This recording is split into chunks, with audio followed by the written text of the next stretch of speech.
Hey guys, and welcome to the Working Money channel. So there's quite a bit going on, Ripple and XRP related, at the World Finance Conference in Davos. Brad Garlinghouse says he doesn't consider Ethereum as a competitor to what XRP is doing, which is a good thing. So on a panel with Joseph Lubin of the Consensus and Brian Behlendorf of the Hyperledger about the future of blockchain and cryptocurrencies, talking about XRP overtaking Ethereum, Ripple's CEO Brad Garlinghouse says this is a marathon and not a sprint, and measuring the success of any platform in the day-to-day, hour-to-hour is a fool's errand. I think all of the major platforms are working on interesting use cases, and I think we are still in the nascent stages of this market. And so a lot of us get wrapped up in this day-to-day, hour-to-hour. Now, of course, a lot of information comes out and we want to get as much information as we can from articles, all kinds of information sources. But when you get too laser focused, XRP hodlers in particular, you tend to start losing faith because all you're seeing is the positive news, all the great things that are happening in the cryptocurrency space with regards to Ripple, and yet we don't see price move. So guys, even Brad Garlinghouse is saying, don't get wrapped up in the day-to-day, hour-to-hour.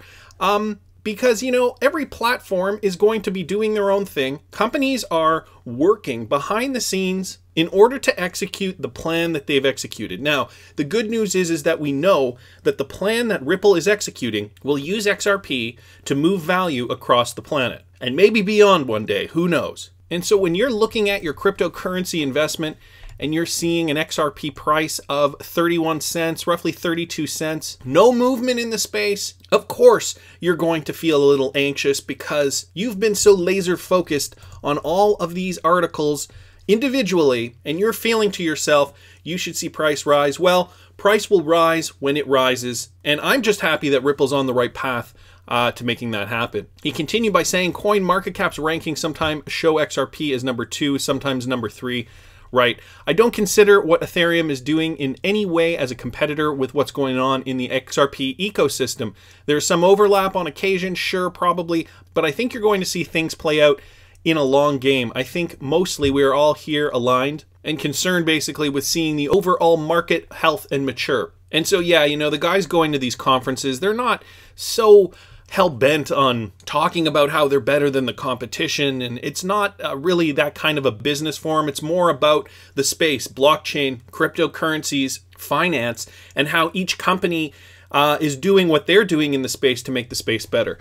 Next piece of news here, Ripple CEO Brad Garlinghouse wants to fundamentally rewire financial infrastructure and save $10 trillion. And so just to this point here, you know, it's again talking about freeing up that dormant liquidity in Nostro and Vostro accounts, and how Ripple and XRP will change that for banks, and how it's in the bank's benefits to use Ripple technology and to be able to source liquidity through XRP, because then they won't have all that money sitting dormant in these accounts all over the world. Right now, banks have tons of cash in order to be able to fund these SWIFT transactions, right? So their client wants to send $50,000 from country A to country B. Well, you have to have the $50,000 at the other end to fund that transaction. And by using XRP, sourcing liquidity through XRP, that will free up that 10 trillion. So think of what those banks would be able to do with all that extra free money that isn't tied up, that they can use today. You know, think about it this way, and I know this probably won't be a perfect analogy, but if you have money saved for your future, let's say you have $20,000 in a bank account sitting there, you can't really touch it. You get penalized for taking money out, but it's there for you, and it'll be tax deferred down the road. $20,000 sitting there, you know it's going to go to good use down the road, but today you need it because today you have other expenses. Maybe you have a leaky roof on your house, or your car broke down, it was at the end of its life, you need a new car, or there was a medical emergency or anything like that. You could really use that $20,000 now, and it would be more beneficial to you now than it would be down the road. Well, this is kind of the same thing with banks. Not a perfect analogy, of course, but when these banks have the free capital, they can invest in improving their infrastructure, either, you know, hiring more specialized employees, perhaps to do certain tasks if they want to focus on something else. change their business strategy in a way. It's just extra money that they don't have to have sit in dormant accounts. And so this is exactly what Ripple wants to do. It's in the bank's best interest to do this. And so rewiring the financial infrastructure would be a huge game changer in the banking industry. Last thing I just wanted to mention here, Ripple CEO predicts banks to become custodians of cryptocurrency in 2019. And so Brad Garlinghouse, once again, cleared up some FUD revolving around Ripple and XRP. Most importantly, Garlinghouse spoke about his prediction for 2019 and how banks would be an important part of it. In addition, the CEO spoke about how the gaming industry on blockchain is underhyped and that it'll see recognition in 2019 as well. That was an interesting topic there. He goes on to say 2018 was a bit of a hangover, and I know a lot of you feel that way. I know I certainly do. I started this channel in mid-2018 while the market was coming down. Everybody was coming off the high of the previous winter, 2017, 2018. And we were all feeling like, you know, crypto is going to boom once again.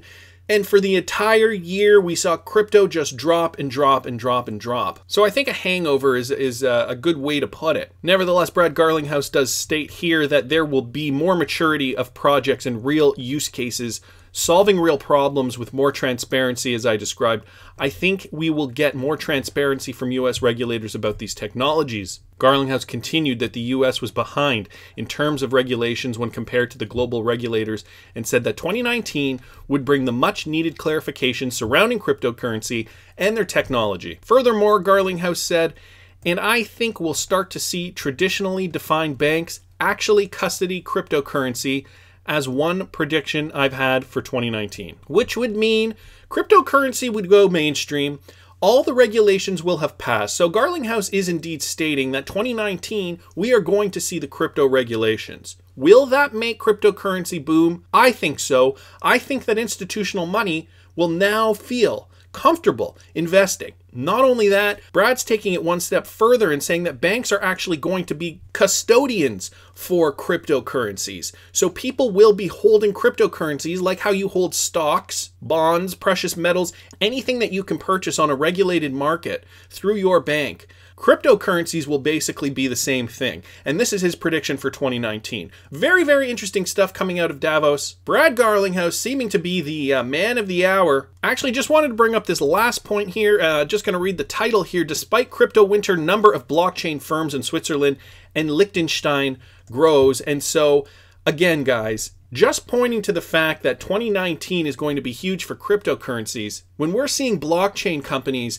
growing in these countries that have historically revolved around basically wealth, Switzerland, the Swiss banks, Liechtenstein, we know something important is brewing, and I know I certainly want to be a part of it. What about you? I want to hear what you guys think. Please subscribe to the channel if you haven't already. Like the video if you like the content I'm providing. I always love hearing your comments. See you in the next one, guys.